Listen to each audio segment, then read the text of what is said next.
Setbacks are temporary, but comebacks, they are legendary. Welcome back to the PSI Effect, where we pause, shift, and ignite purpose that speaks louder than your past. This is Nuge, and together with Frankie, we're your hosts in this space, and your comeback starts now. Hello, everybody, and welcome back to the PSI Effect podcast. I am here with Frankie, and we are just glad to have you back here in this space. Before we get going, we always like to invite our seasoned listeners as well as our newcomers to go to those social spaces and like and follow and do all those things that the social spaces allow you to do so that you can help us boost our algorithm and find folks who also want to participate in what we have going on in this space. We welcome you, and we are glad that you are here. And it's been a really good week, Frankie. The weather is kind of tempered a little bit. I think it's going to go a little warmer over the next few days, but it tempered a little bit. It's been kind of nice, and I've been enjoying it. What's going on with you, sir? The weather is beautiful. It's nice to be outside. And at the same time, brother, I am straight up exhausted. Man, I need to go back and listen to that sleep episode that we just recently had, because this past weekend, I did not live the life that we talked about in that episode. Oh man, my sleep got disrupted in all sorts of ways. But I have to say, coming out of the weekend, what kept me from my sleep has left me, while it may have left me physically exhausted, my spirit is full and my mental and emotional batteries are recharged. So this past weekend was a big celebration. So the members of my fraternity, the Mu Zeta chapter of Alpha Phi Alpha fraternity, we had our 50th chapter anniversary in Chapel Hill on the campus of UNC over the course of the weekend. And that's a pretty substantial milestone. And a lot of brothers from across the generations and across the country came in for us to celebrate. So there were some things that I was in charge of. There were some things that I was just a participant in. And it was just great all the way around to be surrounded by a lot of positivity, a lot of, proactive problem solving and people wanting to take initiative to try to make things better. It was really great. Also, there was a lot of partying involved too, which is what kind of came around to bite me in the old buttocks in terms of my sleep. So I am deeply in sleep debt right now. Well, we talk a lot about accountability partners.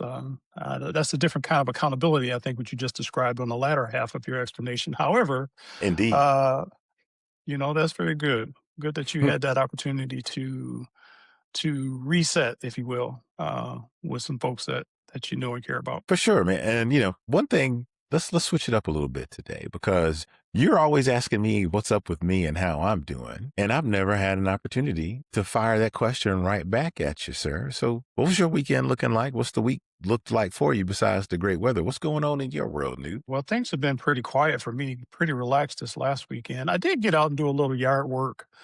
So that was nice. And I tend to get out early in the morning and get my yard work done before the sun gets up too hot. So I was out there really before 7 because it's light, like 6:30. So I got out there. I didn't have to mow or anything, so it was quiet. I didn't disturb the neighbors, and I got done a few things. And I was inside before the sun came up and it got hot. So, but other than that, I'm good, man. Life is good. I got no complaints.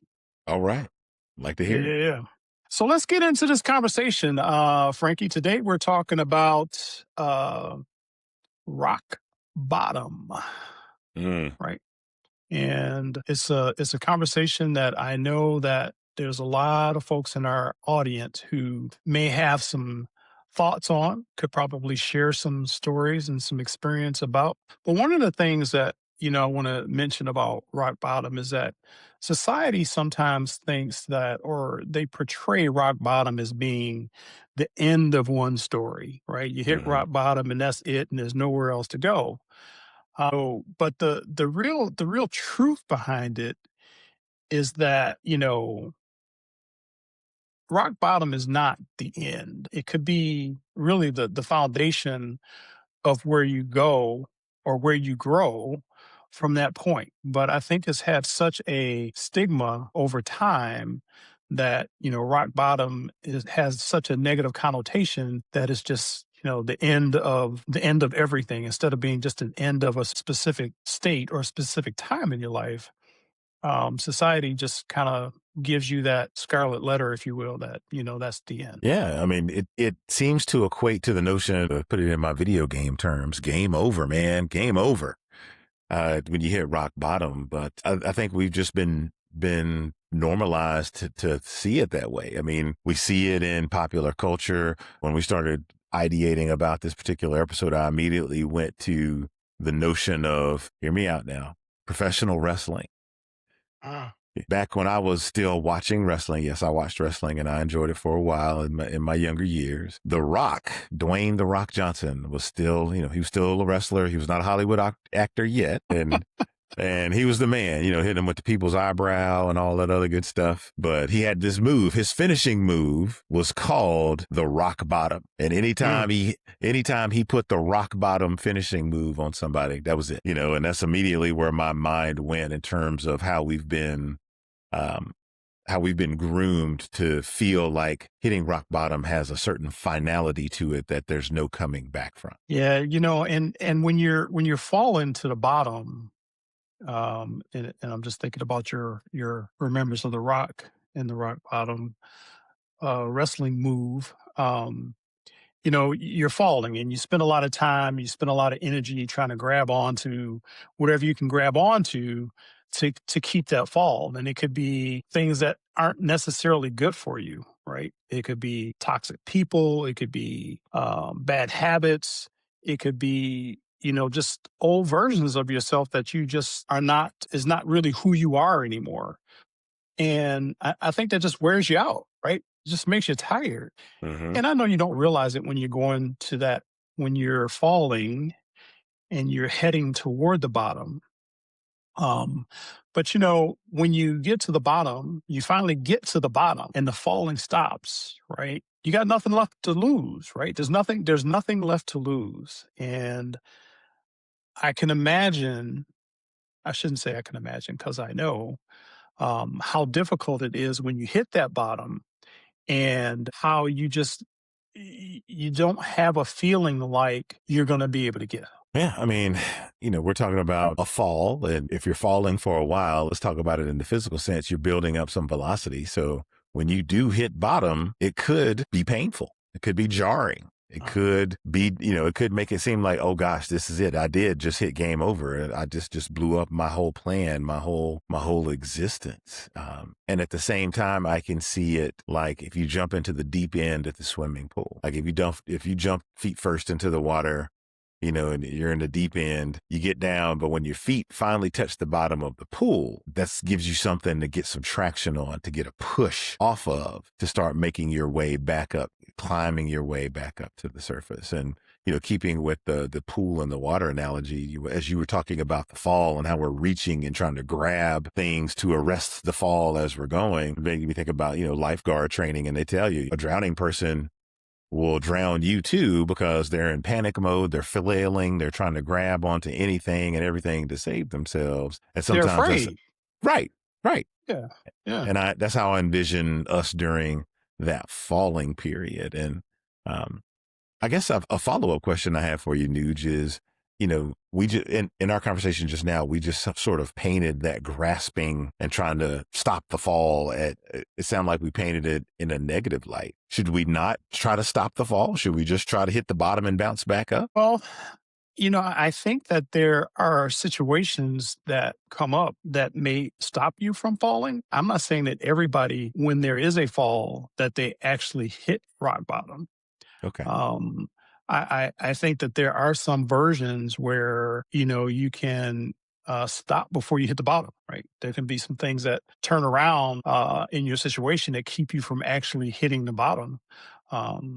So yeah, I think that there's a scenario, or there are scenarios that keep you from hitting bottom completely. Yeah, and I think for our listeners out there, we just want to make it clear that we're not advocating just letting go and letting the fall carry you all the way to the bottom. We're really just talking about when you hit the bottom, it's not necessarily the end. Yeah, and I will also say that, when you're falling and you feel like you're completely out of control, sometimes you can let go. You can just let go and say, well, I can't do this, or, I'm going to lose this, or this is going to happen, or whatever anyway. So I'm just going to give up. And hopefully that's just a momentary thought, because there are there are ways, and hopefully, prayerfully, opportunities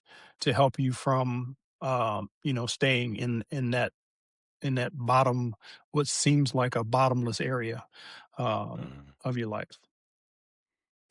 gotcha. So with that, that just kind of leads me to a quote that I'm going to share with you and with our audience. And I found this quote.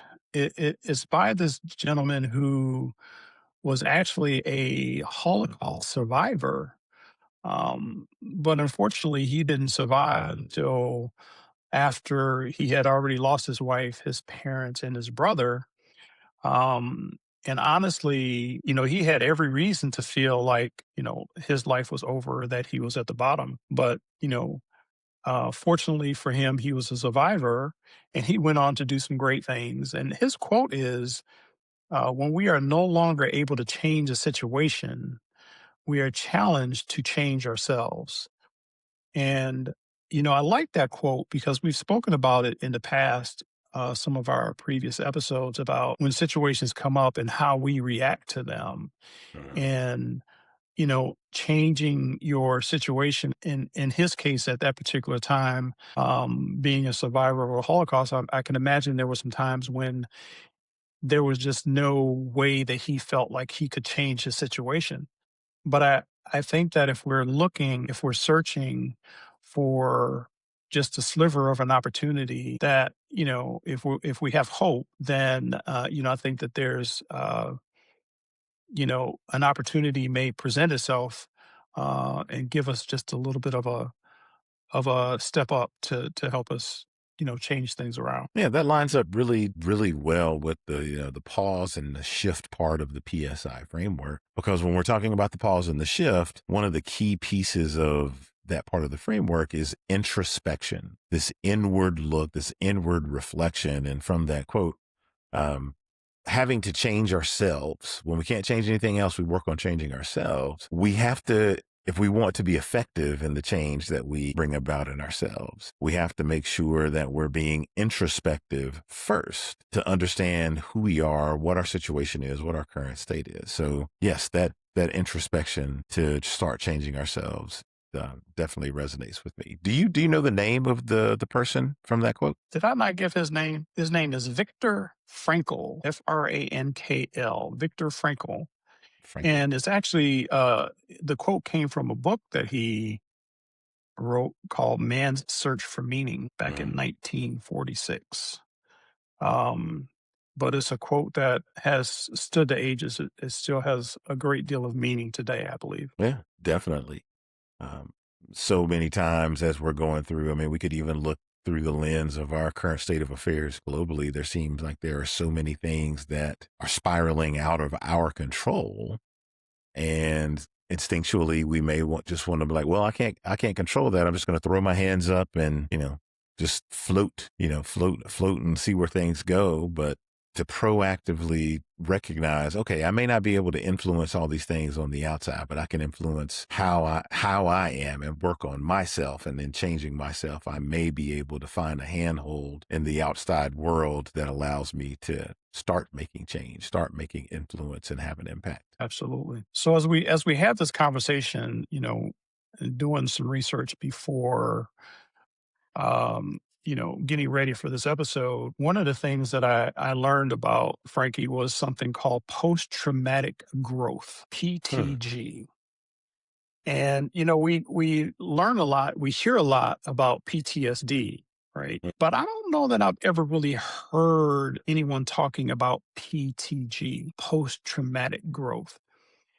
Yeah. And research has shown that, a massive percentage of people, or a lot of people, uh, who go through severe adversity actually experience profound positive psychological change. And that really struck me because, like we mentioned before, when you're going through it, when you're going through that fire, when you're going through Hmm. that fall, you're not really thinking about a lot of change or anything else. You're just trying to keep from falling. Sure.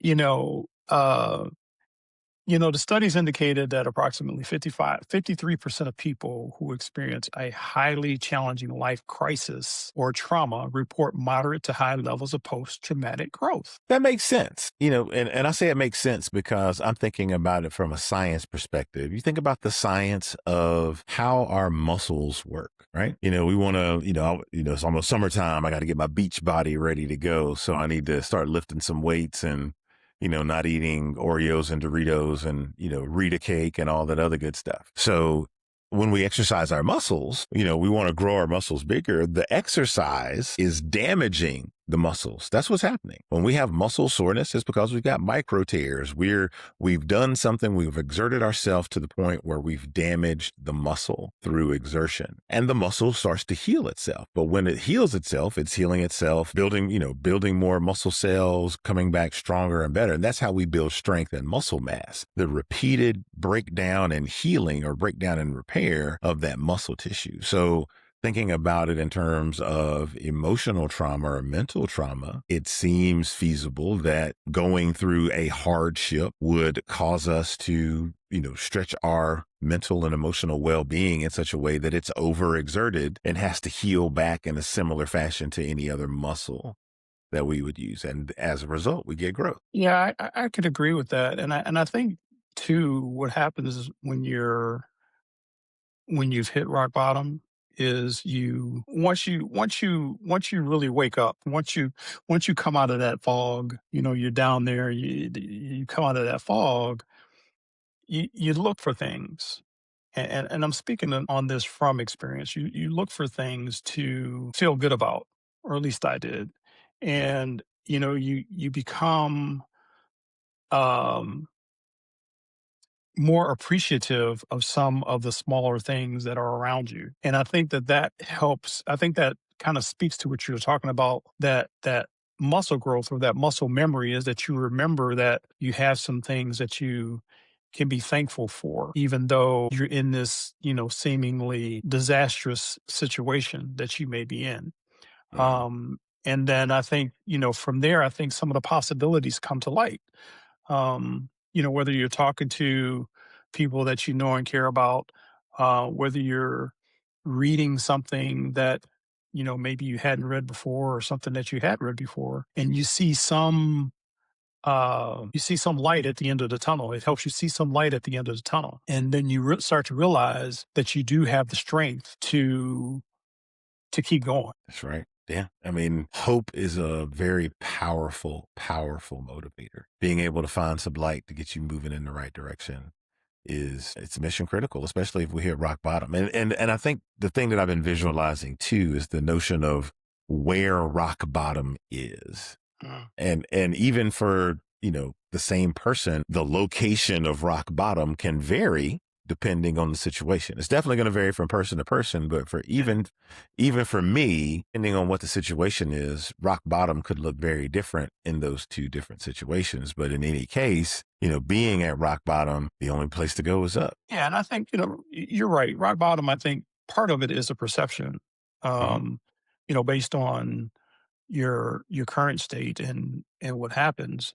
Um, and that's not to say that the things that are happening around you to make you have that feeling, or to have that perception, are not real, because I believe that they are. In fact, I know that they are. Um, and you go through this state, or you go through this point where it's like it it's too painful to stay here. Mm. Right? I have to do something because it's too painful to stay here. Um, and it can just, if you allow it, it can just really take over all of your thoughts and just keep you pinned down. Because it really is, when you feel like you've hit rock bottom, it's a painful, dark, cold, place to be. And when you have that realization, or at least when I had that realization, it was like, I can't stay here. I have to do something. I have to move. Can't.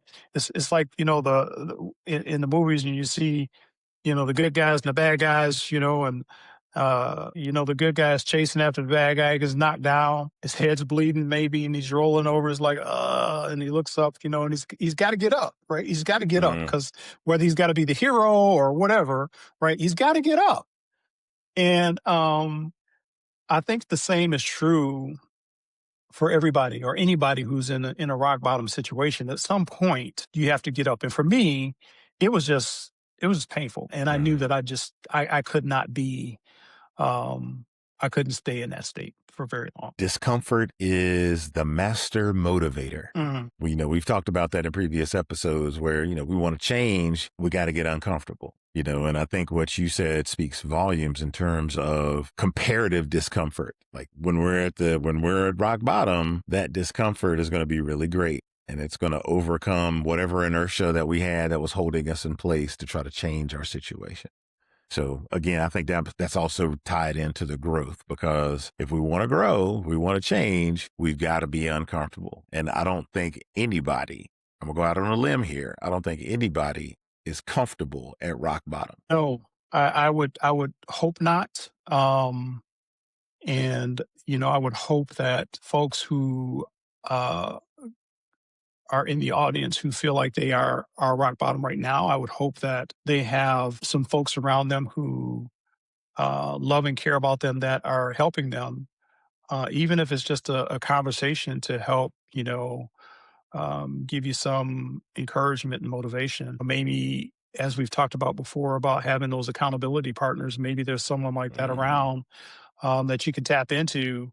And then, the other things, I think, people find ways meditation, I know that helps me. We talked about journaling. So, hopefully there's some people or some tools, that they have that they can remember to use to kind of help with that. So, we kind of talked about the, kind of the pause and the shift phase of this whole rock bottom piece.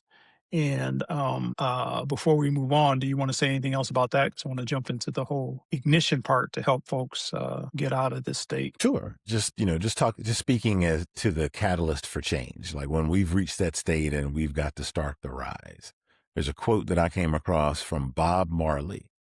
It said, "You don't Oh, know," Bob or Marley. yeah, oh, Bob Marley. It says, "You never know how strong you can be until being strong is your only choice." And I think Mm. that just fits wonderfully with our conversation around being uncomfortable, being, nowhere else to go. You're at rock bottom and having to take some initiative to start moving back in the direction you want to go. Yeah, that's an awesome quote. I think that's one that we definitely need to make sure that are in the description of the podcast, so that folks can have that one. That that's pretty powerful. Hmm.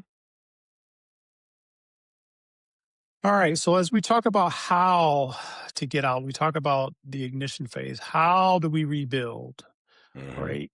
And I think I alluded to it earlier, and that is to stop digging. Right. I mean, you hit bottom, just stop trying to go any further. Right. Start thinking about those things that you can appreciate, and finding slivers of hope that you can help to change your situation. So I would say the first thing is to just stop digging down. Stop beating yourself up. Right. Hmm. What does digging look like? Specifically, like if you're telling me to stop digging, give me some examples of what I would be things that would be trying to dig me deeper. Well, I think things like engaging in behaviors that may not be helpful. Right. Hmm. Drinking. Right. You get down in the dumps. Woe is me. You get a drink. One drink leads to two, two leads to four, four leads to, so drinking could be one of those things. Hmm. Um, doom scrolling, right? Scrolling things on social media that don't really help you change your mental focus, right? Things that keep you feeling like, you have no hope or you have nowhere to go. in, the people that you hang out with. Not Mm, everybody that you hang out with all the time is somebody that is in your life at that period of time for your good. Toxic relationships are real. And I think sometimes we don't recognize that they are toxic until, sometime after we've been in it for a while. So I think some of those things are really important um to evaluate, which is part of that whole stop digging part. interesting. So I'm gonna play the counter argument or a question that somebody may raise in response to what we're suggesting for them. So we're telling our audience to stop digging. We're at the bottom.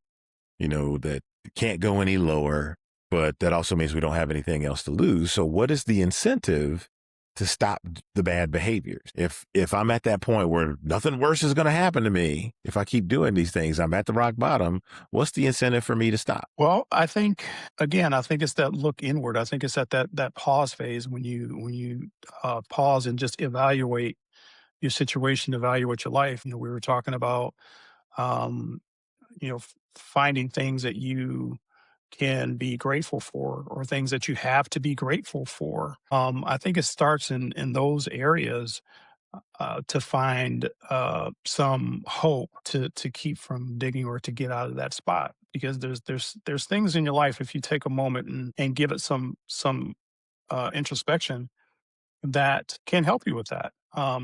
Is it difficult? Absolutely. Mm, Um, but you have to try, and I think you have to want to. I think that's part of it too. You have to want to change that situation. Like I said, for me, it was just painful, and I didn't want to endure that pain. I wanted to, um, you know, as they say, get to the good part. I did not want to endure that pain, and so um, it's going to be different for everyone, I think. But I think the most important piece is to, find that thread, something that you can hold on to, something that you can start to peel or pull, and help you see things differently. yeah. That introspection piece. And I really like what you said about having to want it. It has to be something that comes from within.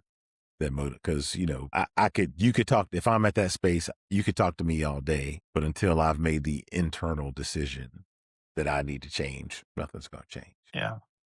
And you also said earlier that rock bottom is different for different people.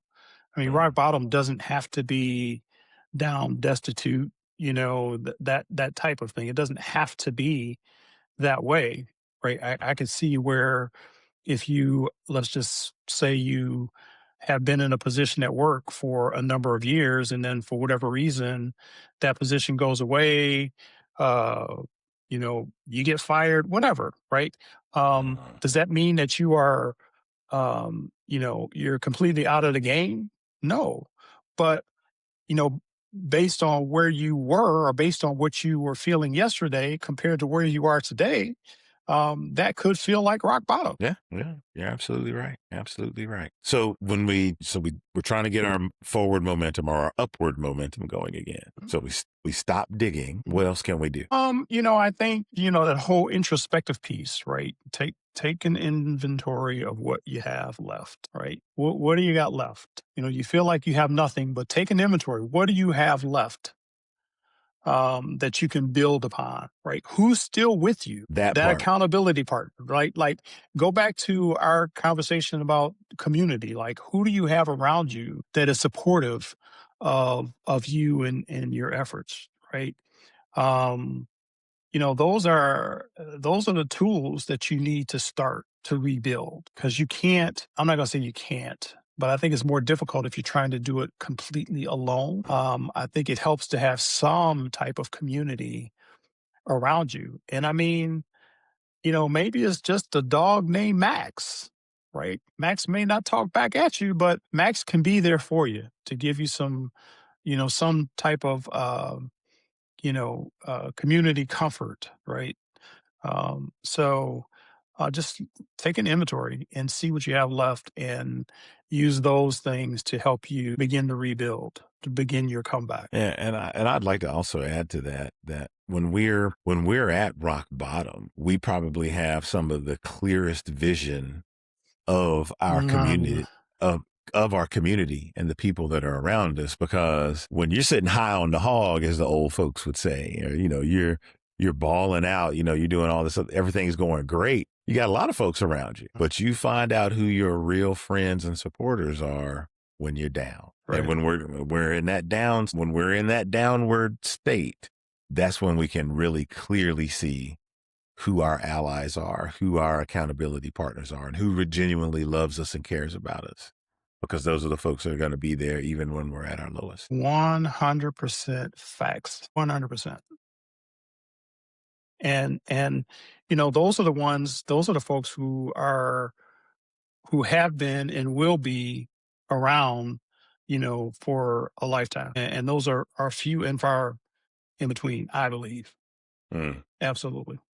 yeah. Absolutely. So now, we're building, right? Hmm. And so I think part of the build is changing your mindset, adjusting your mindset to um help you get out of that black hole or that dark hole or that downward spiral.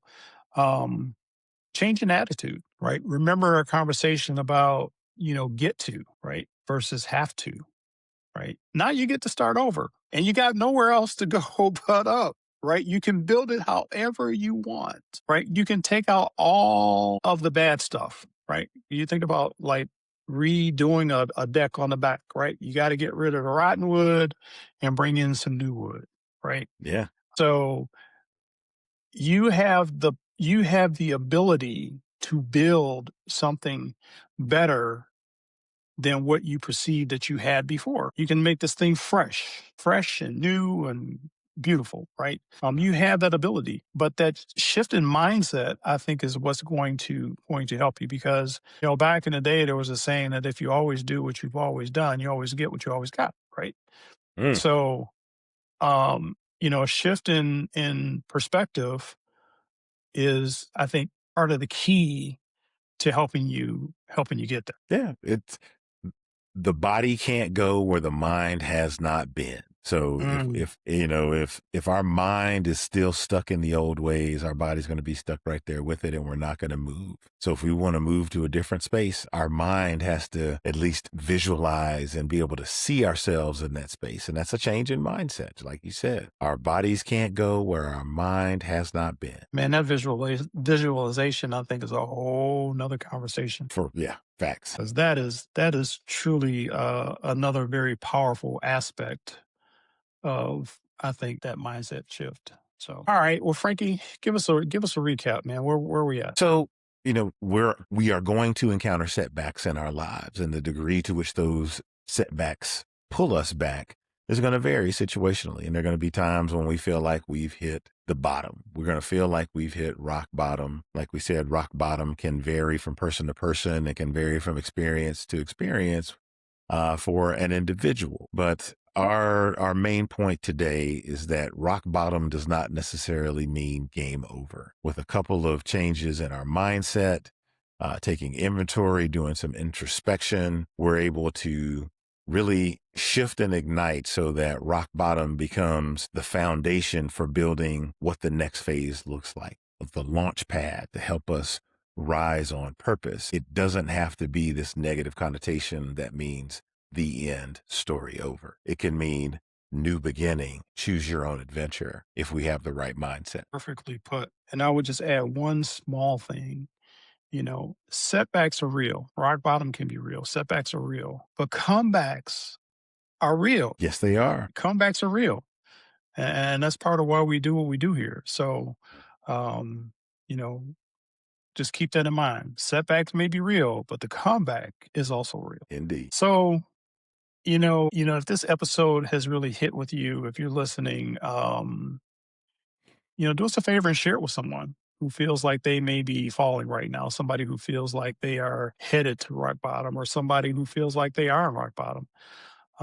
This is a community, and share this with your community, because we are all here to help one another. We can't necessarily do everything um, alone, so just consider doing that. And with that, Frankie, please share with our audience where they can find us. Absolutely, Nuge. So for all things PSI Effect podcast related, go to our website. This is psipod.com. There you'll find a link to all of our episodes and all the different podcast platforms where you can find us: Spotify, Amazon, Apple Podcasts. Find us on your favorite podcast platform and subscribe and join the community conversation, just to make sure you don't miss a thing. You can also find us on YouTube and social media at our handle at This Is PSI Pod. We are on YouTube, Facebook, Instagram, TikTok. We'd love to hear from you, hear your stories, share your setbacks, and share those comebacks, because like Nuge said, setbacks are real, but comebacks are real too. Absolutely. Well, it's a real blessing that we get to share this space with you, have this time with you. You know, just remember that setbacks are definitely temporary and comebacks are legendary. And until next time, go out there and be brave and rise on purpose. Thanks for joining us on this episode of the PSI Effect podcast. This show doesn't happen without you, and you can connect with us via Spotify, iHeartRadio, or wherever you get your podcasts. Visit our website at thisispsipod.com and find us on YouTube and social media at This Is PSI Pod. That's at This Is PSI Pod. Until next time, remember, be brave and rise on